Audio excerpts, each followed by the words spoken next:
In this video, I show you how to create new project and add media file in our timeline.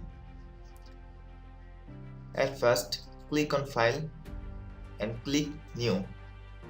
Then our project settings pop up. Then choose any template you want. Put your preferred dimension here and frame rate. For my case, it's 29. And select your and full resolution rendering quality is best. Then click on OK. Now time to import our media file. Click on File, then Import Media. Then choose your video clip from your hard disk.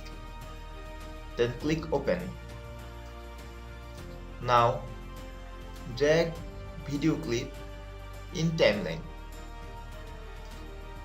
Look, we can successfully add media file in Sony Vegas Pro.